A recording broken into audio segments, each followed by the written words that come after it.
We'll keep our eye on what's going on in Texas and, of course, the cascade effect throughout the day and into the evening right here on CTV News Channel. Another big story, though, for you today. Prime Minister Justin Trudeau and U.S. President Donald Trump say they're hoping to finalize a new deal on the NAFTA free trade agreement by the end of the year. A very ambitious target, to be sure. Round two of the talks are happening today in Mexico City. Mexico, of course, the third partner in this key agreement.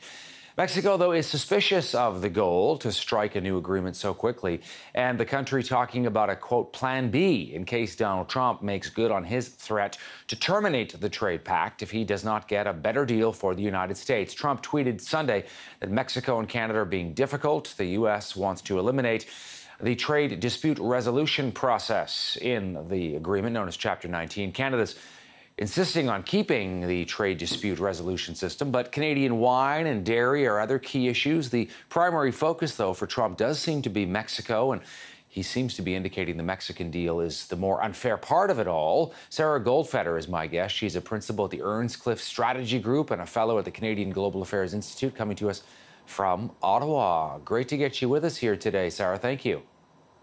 Thank you for having me. So last hour, we were talking to our correspondent, Richard Madden, in Mexico City. He's following these negotiations here as they get underway round two. What do you think we're going to see from this round?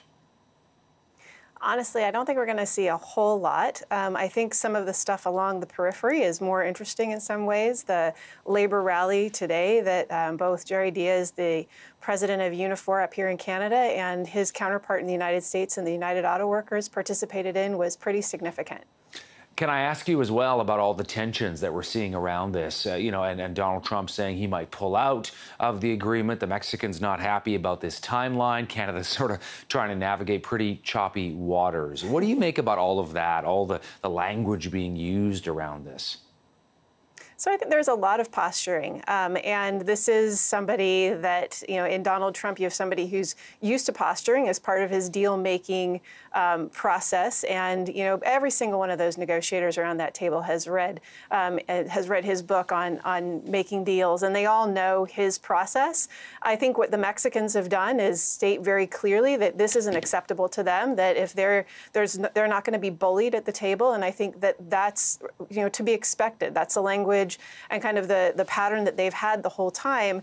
And it's also important to remember that in the middle of their presidential election, as they head into that next year, the leading candidate from the opposition really is somebody coming out of the Labor Party and somebody who's looking for significant labor reforms within NAFTA, which is also something the United States would like to see, and frankly, Canada as well. So this may actually turn out to be something where the practical applications of it are aligned between all three. Am I correct in saying that Trump's ire, so to speak, is really primarily focused on Mexico?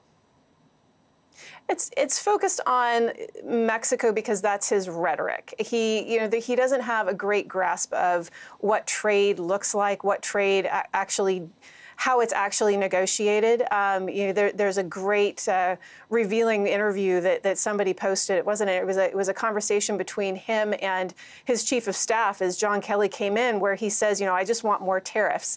So this isn't somebody who has. He's looking at kind of broad stroke picture on this. He's not looking at the nuances of how trade is negotiated.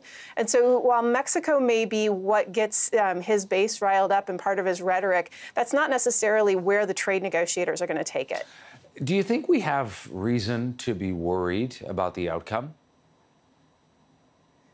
I don't think so. I think it's really premature to be too worried about the outcome. I think, coming out of this round, everyone's already committed to doing the third round up here in Canada at the end of September. And it's already been rumored that most of the very sticky pieces of the deal are probably going to hit the table up here rather than down in Mexico this week.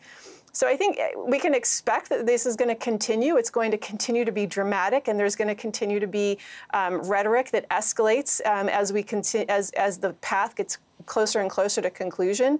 But I think it's early to worry unless you want to talk about worrying as a way to be prepared. Sarah, great to have you with us. Thanks for making time for CTV today. Thank you. Sarah Goldfeder joining us from Ottawa.